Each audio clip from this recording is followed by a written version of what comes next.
आपसे एक बात करनी थी। जी बोलिए। आपने तो देखा ही है सभा में कितने लोग सरकारी नौकरियों में आरक्षण का विरोध कर रहे हैं। अब अगर शेड्यूल कास्ट और शेड्यूल ट्राइब वालों को आरक्षण दिया गया तो आप तो जानते ही हैं फिर सिख, ईसाई, पारसी, मुसलमान कोई पीछे नहीं रह जाएगा। हाँ, मगर सिख, ईसाई, पारसी, मुसलमान या किसी और का मुकाबला अनुसूचित जनजातियों के साथ नहीं हो सकता। ये सारी जातियां पैसे वाली भी हैं और सोशली सिक्योर्ड भी। ठीक बात है, पर अगर एक बार आरक्षण का दरवाजा खुल गया तो देखिएगा सभी लोग अपना हक मांगेंगे और हिंदुओं के लिए सरकारी नौकरियों में जगह नहीं बचेगी, जबकि संख्या में वो सबसे ज्यादा है। आप चाहते क्या हैं? सिर्फ मैं ही नहीं, सरदार पटेल भी यही चाहते हैं कि हो सके तो संविधान में आरक्षण की बात ही हटा दी जाए।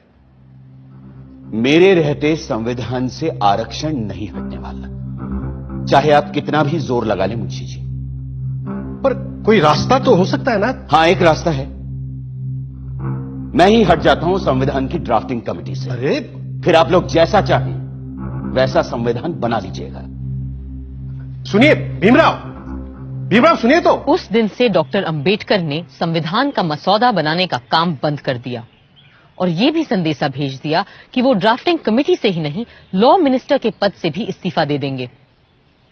ऐसे गुणी, मेहनती और जिम्मेदार इंसान के जाने की आशंका से खलबली मच जाना लाजमी था। अब एक ही रास्ता सामने था और एक ही संकट मोचक।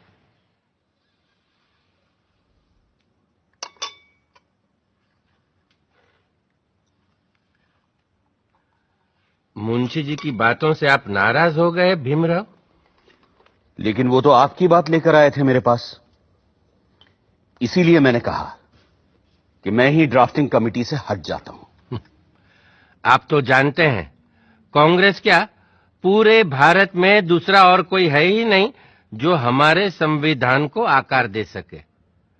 खुद बापू भी यही कहा करते थे। लेकिन आप उनकी बात मानते कहां हैं पटेल जी?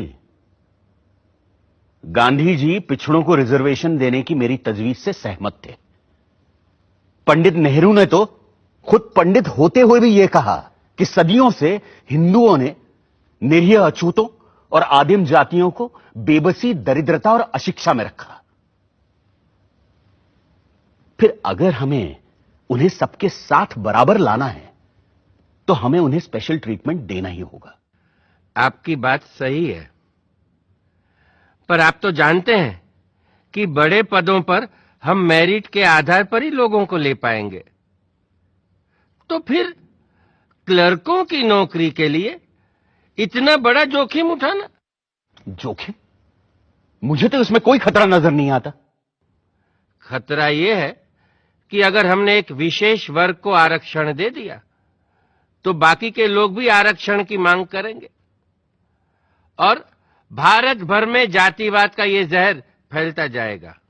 जहर तो हमने पिया है सदियों से और फिर भी हम जिंदा हैं। रीढ़ की हड्डी तोड़ डाली आप लोगों ने हमारी, फिर भी हम लोग खड़े हैं। अरे एक बार हमें अपने बराबर आने का मौका तो दीजिए पटेल जी, फिर देखिए कैसे हम आगे निकल जाते हैं। और यह काम बिना आरक्षण के नहीं होगा।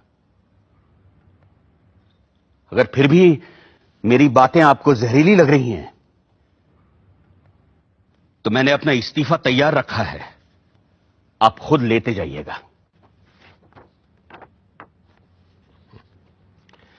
मैं बड़ा जिद्दी आदमी हूं अंबेडकर जी, लेकिन मूर्ख नहीं हूं, किसान हूं। देखकर ही बता सकता हूं कि कौन सा बीज कल मुझे अच्छी फसल देगा।